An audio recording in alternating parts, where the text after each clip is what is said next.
भारत की कहानी में ना दो पहलू हैं।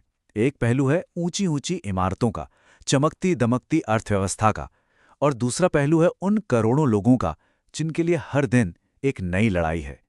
तो आज हम इसी दूसरी कहानी यानी भारत में गरीबी की असलियत को जरा करीब से समझने की कोशिश करेंगे।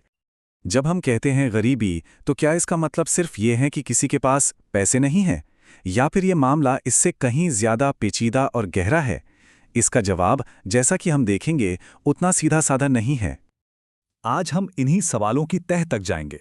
सबसे पहले समझेंगे कि गरीबी की परिभाषा क्या है, फिर आंकड़ों की दुनिया में देखेंगे कि ये कितनी बड़ी है, फिर ये जानने की कोशिश करेंगे कि ये बनी क्यों रहती है, सरकारी कोशिशों पर एक नज़र डालेंगे और आखिर में एक बहुत ही ज़रूरी सवाल पर आकर रुकेंगे। तो चलिए सबसे पहले और सबसे बेसिक सवाल से शुरू करते हैं। जब अर्थशास्त्री गरीबी शब्द का इस्तेमाल करते हैं तो उनका असल में मतलब क्या होता है? देखिए, इसे समझने के ना दो मुख्य तरीके हैं। एक है निरपेक्ष गरीबी, यानी वो हालत जब कोई इंसान अपनी सबसे बुनियादी ज़रूरतें जैसे कि खाना, कपड़े और रहने की जगह भी पूरी नहीं कर पाता। ये असल में जिंदा रहने की लड़ाई है। और दूसरा होता है सापेक्ष गरीबी, जो इस बात पर निर्भर करता है कि समाज में दूसरों के मुकाबले कोई कितना करीब है। ये असमानता की कहानी बताता है। भारत में जब हम आधिकारिक तौर पर गरीबी नापते हैं तो हम निरपेक्ष गरीबी की बात करते हैं, और इसके लिए गरीबी रेखा या पॉवर्टी लाइन का इस्तेमाल होता है। ये एक तरह की इनकम लाइन है जो इस आधार पर तय होती है कि जिंदा रहने के लिए कम से कम कितनी कैलोरी की जरूरत है और उस कैलोरी को पाने के लिए कितने पैसे चाहिए। जो भी इस लाइन से नीचे है उसे सरकारी तौर पर गरीब माना जाता है। ठीक है, परिभाषा तो समझ आ गई। अब जरा आंकड़ों पर नजर डालते हैं कि असल में जमीनी हकीकत क्या कहती है। समय के साथ गरीबी में बहुत बड़ा बदलाव आया है। 1973-74 में सोचिए, देश की आधी से ज्यादा आबादी यानी लगभग 55% लोग गरीबी रेखा के नीचे थे। हर दो में से एक भारतीय। 20 साल बाद 1993-94 तक ये आंकड़ा घटकर 36% पर आ गया और 2006-07 तक ये और भी कम होकर 19.3% रह गया। तो ये आंकड़ा याद रखने वाला है, 19.3%। ये बेशक एक बहुत बड़ी कामयाबी है, इसमें कोई शक नहीं, लेकिन ये भी सच है कि भारत की इतनी बड़ी आबादी में ये प्रतिशत भी करोड़ों लोगों के बराबर हैं जिनकी जिंदगी आज भी बुनियादी जरूरतों के लिए एक संघर्ष है।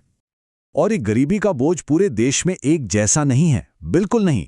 2006 के आंकड़े देखें तो उड़ीसा और बिहार जैसे राज्यों में 40% से ज्यादा आबादी गरीब थी। ये राष्ट्रीय औसत से लगभग 2 गुना है। ये दिखाता है कि देश के कुछ हिस्से इस लड़ाई में बहुत पीछे रह गए हैं। और फिर कहानी का दूसरा पहलू भी है। एक तरफ केरल, गोवा और दिल्ली जैसे राज्य हैं जहां गरीबी की दर बहुत ही कम है, सिर्फ 2 से 3%। ये आंकड़े देश के अंदर की आर्थिक असमानता की एक बहुत ही साफ तस्वीर दिखाते हैं। आंकड़ों से ये तो पता चलता है कि गरीबी कितनी है, लेकिन सबसे बड़ा सवाल तो ये है कि आखिर ये पीढ़ी दर पीढ़ी बनी क्यों रहती है। इसका जवाब एक बहुत ही शक्तिशाली कॉन्सेप्ट में छिपा है। इसे कहते हैं गरीबी का दुष्चक्र। ये एक ऐसा जाल है जो खुद को ही और मजबूत करता जाता है। इसे ऐसे समझिए, कम आमदनी का मतलब है कम बचत, कम पोषण और खराब सेहत।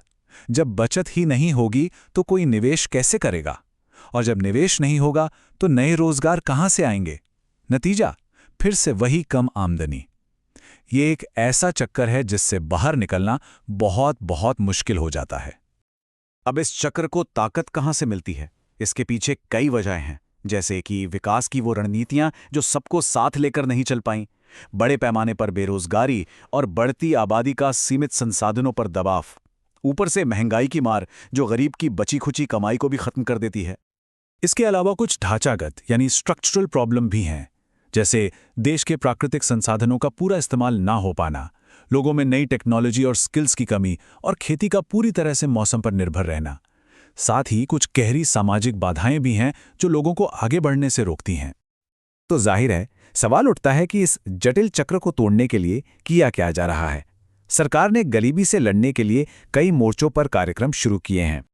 इन कोशिशों को हम मोटे तौर पर 4 हिस्सों में बांट सकते हैं। पहला, लोगों को अपना काम शुरू करने में मदद करना। दूसरा, ये पक्का करना कि कोई भूखा ना सोए। तीसरा, मुश्किल वक्त में सहारा देने के लिए एक सेफ्टी नेट बनाना। और चौथा, काम की कानूनी गारंटी देना।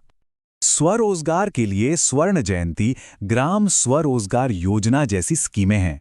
इसका आइडिया बहुत सिंपल है। गांव के गरीब लोगों को छोटे छोटे ग्रुप्स यानी सेल्फ हेल्प ग्रुप्स में जोड़ा जाए, ताकि वे मिलकर बैंक से लोन ले सकें और अपना कोई छोटा मोटा कारोबार शुरू कर सके। खाद्य सुरक्षा यानी फूड सिक्योरिटी के लिए अंत्योदय अन्न योजना जैसी स्कीमें हैं, जो गरीबों में भी जो सबसे गरीब परिवार हैं उन तक बहुत ही सस्ती दरों पर अनाज पहुंचाती हैं। मकसद साफ है, देश में कोई भी भूख से न जूझे। और फिर आता है मनरेगा, जो शायद सबसे जानी मानी योजनाओं में से एक है। ये सिर्फ एक योजना नहीं, बल्कि एक कानून है जो गांव में रहने वाले हर परिवार को साल में 100 दिन के काम की कानूनी गारंटी देता है। ये एक बहुत बड़ा सोशल सेफ्टी नेट है जो लोगों को मुश्किल समय में सहारा देता है। इन तमाम कोशिशों के बावजूद भारत में गरीबी की कहानी एक अधूरी कहानी है, और ये हमें एक बहुत ही गहरे और पुराने विरोधाभास, एक पैराडॉक्स पे ले आती है। ये एक ऐसी बात है जो दशकों से कही जा रही है और आज भी उतनी ही सच लगती है। भारत एक अमीर देश है, लेकिन यहाँ रहने वाले लोग गरीब हैं। और ये विरोधाभास क्यों है? क्योंकि भारत के पास संसाधनों की कोई कमी नहीं है। शानदार भौगोलिक स्थिति है, नदियों का जाल है, खनिजों का भंडार है, और सबसे बढ़कर दुनिया की सबसे बड़ी युवा आबादी के रूप में एक विशाल मानव संसाधन है। तो हम आज आपको इसी एक बड़े सवाल के साथ छोड़कर जा रहे हैं। जब हमारे पास इतनी दौलत है, प्राकृतिक भी और इंसानी भी, तो फिर गरीबी आज भी हमारे देश की सबसे बड़ी चुनौतियों में से एक क्यों बनी हुई है? इस सवाल का जवाब ही शायद भारत के भविष्य की दिशा तय करेगा।